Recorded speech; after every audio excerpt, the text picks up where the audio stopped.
Halo semuanya, selamat datang di podcast Voice Al-Ihya. Tempat kita ngobrol santai tapi bermakna. Dan juga kita bakal mengulik suatu cerita. Aku Abiseka. Dan aku Naufa. Hari ini topiknya deket banget sama kita semua, yaitu guru favoritku. Tapi bukan cuman guru yang asik atau humoris ya. Kita bakal bahas lebih dalam tentang guru seperti apa sih yang benar-benar ngena di hati siswa. Iya, bukan cuma bikin kita paham terhadap pelajaran, juga paham terhadap diri kita sendiri juga. Kita juga udah bareng dua teman kita, Fatia dan Furkon. Hai Fatia. Hai Nova. Hai Furkon. Juga Nova. Oke yuk, kita mulai aja bahas bareng. Guru itu seperti apa sih yang benar-benar berkesan buat kita? Fatia, menurut kamu guru favorit itu seperti apa sih? Menurut aku, guru favorit itu bukan yang selalu lembut atau selalu serius, tapi yang tahu kapan harus keras dan kapan harus memahami. Setuju banget. Kadang kita cuma butuh guru yang mau dengar dulu, bukan langsung bercerita atau bernasihat yang panjang dan lebar.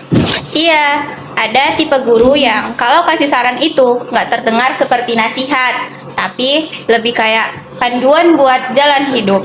Dia nggak bilang, kamu harus begini, tapi lebih banyak, coba pikir, kamu pernah jadi orang kayak apa?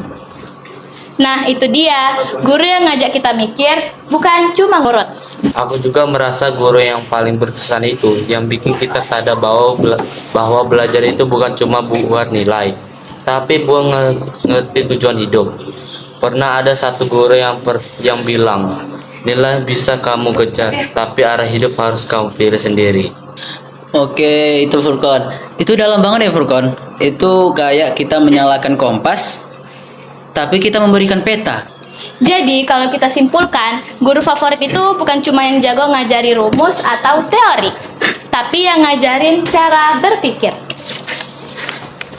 Benar, kadang mereka bahkan nggak perlu ngomong banyak. Caranya bersikap aja udah ngajarin kita sesuatu. Misalnya, cara mereka sabar, atau cara mereka tetap tenang waktu kita salah. Atau waktu mereka percaya sama kita, bahkan saat kita sendiri belum percaya diri. Itu tuh rasanya luar biasa.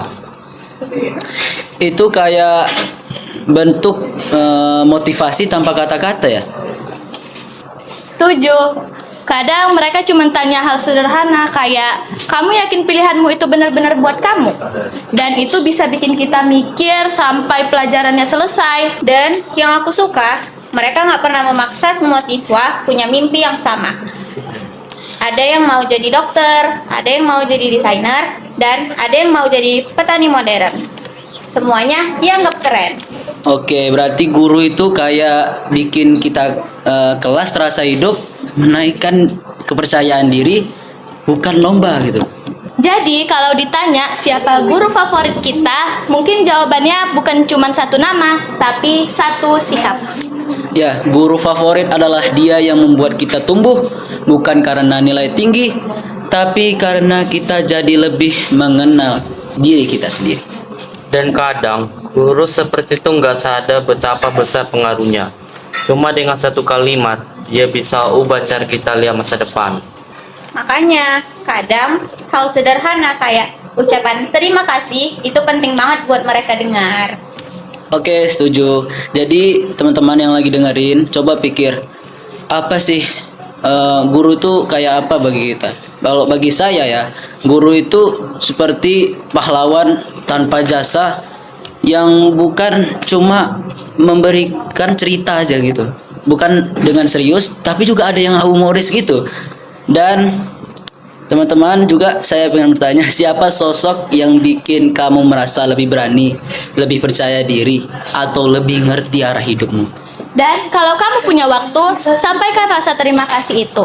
Karena mungkin itu yang mereka butuhkan hari ini. Oke, terima kasih buat Fatia dan Furkon yang udah berbagi pandangannya. Dan terima kasih juga buat semua pendengar setia podcast sekolah kita. Sampai jumpa di episode berikutnya. Dan jangan lupa, Belajar bukan cuma soal pelajaran, tapi soal mengenai diri. Dadah!